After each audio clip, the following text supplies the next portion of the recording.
Good. So a fresh start. So on Nelson's first day at Bland High School, he was thrilled to be in class with his friends Tamika and Carlos. But moments later, the loudspeaker sounded.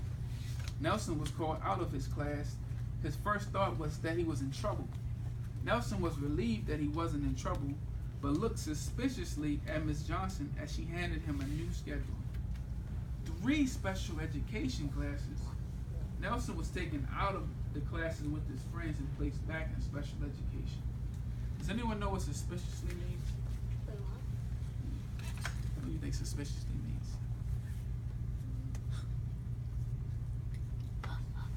You know what suspiciously means? Weird. That's a good, yeah, that could definitely be a good one. Weird. So he looked at the schedule really weird, like, what? You changed my schedule? Or like he's it's like kind of like a mystery. A mystery, like curious. He looked at it in a curious way. Here's George. So when Nelson got home, his mother saw him crying. What's wrong? Why did they put me back in special ed? You said I was smart.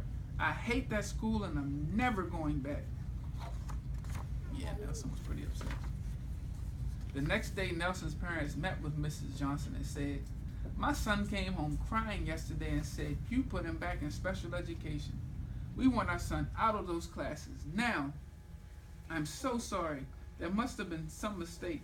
I will take your son out of those classes immediately. But he will need to be placed in developmental algebra.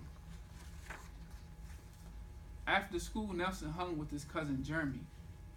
Bro, I hate to be in those stupid classes and start acting white like Tamika and Carlos. Nelson interrupted. You sound stupid. They aren't acting white. They're acting like they want to go to college and be successful. You don't understand, Jeremy. I need those classes to get into college. Jeremy nudged Nelson and replied, whatever, man. I don't need to go to college because I'm going to the NFL. Nelson shook his head and said, come on, man. Everyone knows that you can't make it in the NFL until you graduate from high school and enroll in college. Oh, yeah? To college. So when I was in school, people used to say acting white, and that used to be a bad thing. And they used to tell some kids that to make them feel bad, like the kids that got really good grades, well, the black kids who got really good grades and were really, really smart, some kids would tease them and say, you're acting white, and will make them feel bad about themselves. And the reason why I put that in the book is just because just because you get good grades, it doesn't mean that you're acting white or acting black or acting anything. It just means that you're acting smart and that you're learning. So Nelson was telling his friend Jeremy that getting good grades is not a white or black thing. It's just you working hard to your potential thing.